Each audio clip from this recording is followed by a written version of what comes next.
A man accused of murdering and dismembering two of his former girlfriends is in the St. Cloud prison right now, just hours into a 40-year sentence. And in court today, for Joseph Jorgensen's sentencing, the families of those he killed came face to face with him, saying those 40 years isn't near enough, a sentiment even the judge agreed with. Our Lauren Lemanchek is here with our top story tonight. Lauren. Well, Jennifer, this was a crime the judge called the most heinous he had ever seen. Joseph Jorgensen not only killed his girlfriends, he cut them up and hid their bodies in storage units, something their families say has only added to their pain.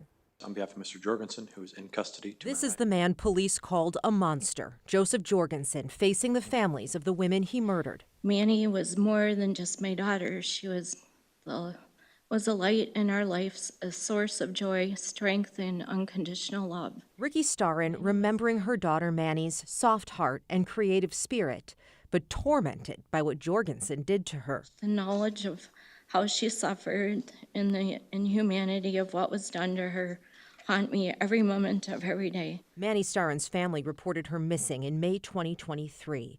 Police would later find surveillance video showing her trying to leave her apartment, but Jorgensen pushing her back inside. She was never seen again until investigators found her dismembered body in a Woodbury storage unit. As they worked to solve Starrin's murder, they linked Jorgensen to another missing woman, Fanta Zayavong. Her body was found in a separate storage unit. What makes this even harder to bear is knowing that the man in this courthouse, the man who admitted to murdering and dismembering our beloved sister, has shown no sympathy, no compassion, and no remorse for his actions. Both victims were mothers who leave behind children. I'd just like to say that I truly am sorry. I want to say especially to the family and especially to the children of both Manny and Fanta. I am very, very sorry. Family members wanted a sentence that would ensure Jorgensen would never leave prison.